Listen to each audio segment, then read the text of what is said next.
Welcome back to my channel. My name is Treasure Peter and this is Treasure's Crafts. Today I'll be showing you guys how to make this beautiful high-low kimono blouse with collar and this pocket. It is very unique and very simple and easy to make. It is beginners friendly. Stick around till the end if this is something you're interested in. Thank you. To make this blouse, you'll be needing at least 2 yards of Ankara fabric. For mine, I made use of 1.5 yards and I had to really manage it. So I'll suggest you make use of at least 2 yards or even 2.5 yards depending on your body size. I proceeded to fold it. I'll be folding the front and the back together. But because the front is lower than the back, I'll be placing it like this. I folded it into 2 and into 4. For the length of the front, I want it to be at least 8 inches lower than the back.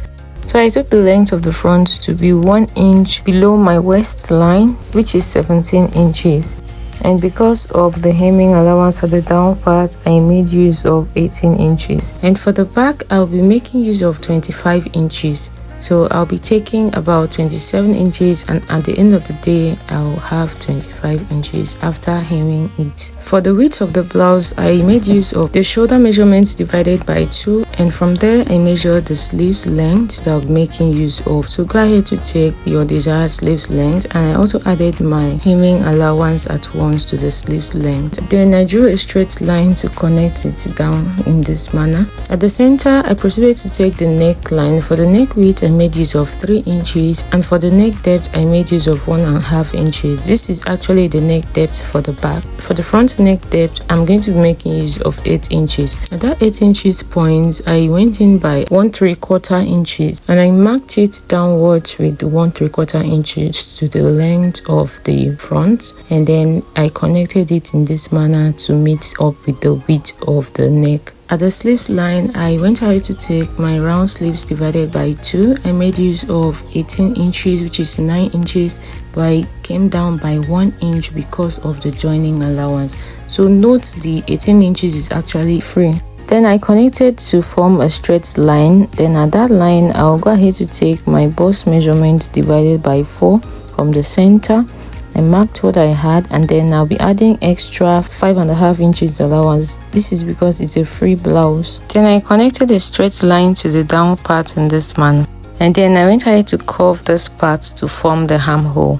So that's it, guys. I'll just go ahead to cut it out at this point. As for the neck, I proceeded to cut out the back neck only at first. Then after cutting out the back neck, I'll go ahead to separate the back from the front in this manner, and then I'll go ahead to cut out the front neck.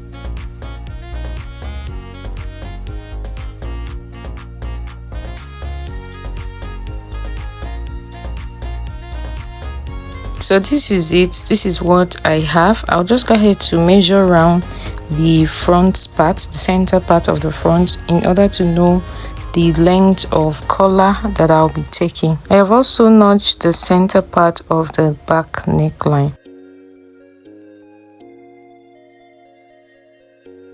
So after measuring to know what we needed, I have gone ahead to cut out the collar, and I've also gone ahead to fold it into 2. And for the width of the collar, I made use of about 5 inches. So here I'm having about 2 inches at this point. So when I open it up, you see that I've added my interfacing, and it's a soft interfacing, and I have also gone ahead to fold and iron both sides with 1/2 inch. This is because I made use of 5 inches, and after folding the both sides, I'll be having 4 inches, and unfold it 2 inches. So remember, the front neck depth was actually 8 inches, so this is depending on what you want. So for mine, I wanted it to be 8 inches. So I made sure to arrange it very well, and then from the shoulder, I proceeded to mark 8 inches to note where the front neck depth starts from, and then from that 8 inches, I'm going to measure round to the other 8 inches. After measuring round, I had 23 inches. So on this collar now, you're going to fold it into 2, divide it into 2, and mark the center and then you're going to open it up and turn it over to the wrong side. Just do what I'm doing, and then from the center go ahead to measure the 23 inches divided by 2. That is the front neck circumference divided by 2.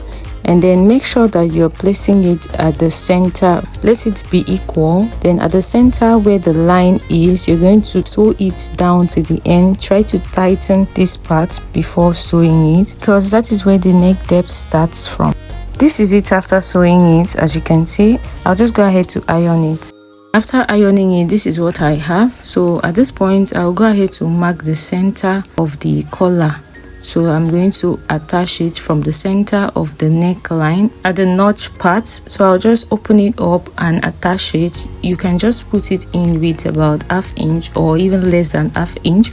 So I'll attach it from the center to the end of the front on one side, and from the center also to the end of the front on the other side. This is it after attaching it. The next thing I'll go ahead to do is to close the sides, but before then I'll proceed to fold the round sleeves with the allowance I left, and then I'll also hem the down part of the front as well as the down part of the back before closing the sides. So I went ahead to flip it over to the wrong side in order to close the sides, and I had to close it with just 1 inch allowance. And I'll also proceed to hem the side of this back piece. After closing it, I proceeded to use my scissors to notch around the side so that it will relax. So I'll go ahead to also iron it. For the pockets, this was what I did. I had to cut it very long. Then I'll proceed to hem the both sides as the pocket opening using 1 inch.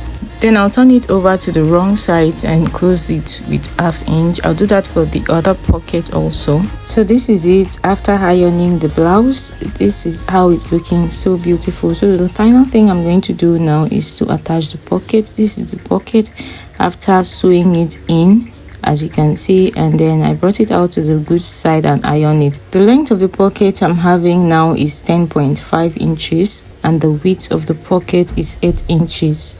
So I went up by 6 inches at the front side before attaching the pocket, and inwards by 1 inch. The 1 inch is actually after the collar. I'll go ahead to pin it down. Then I'll also do the same thing to the other side of the pocket. I'll attach it going up by 6 inches and towards the center by 1 inch. So I'll just go ahead to sew it off the camera and show you guys what I have.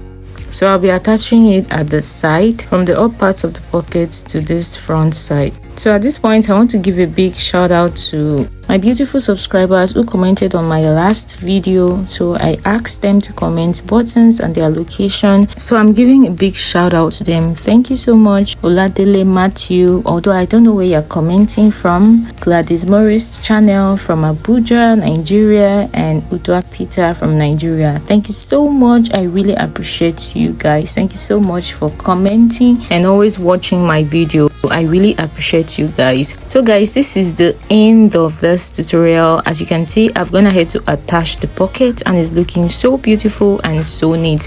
And I also go ahead to attach the inner pocket like this. If you've watched up to this point, please give this video a like, comment, and also subscribe to the channel if you've not. If you'd like me to give you a shout out in my next video, please do well to comment blouse and also drop your location.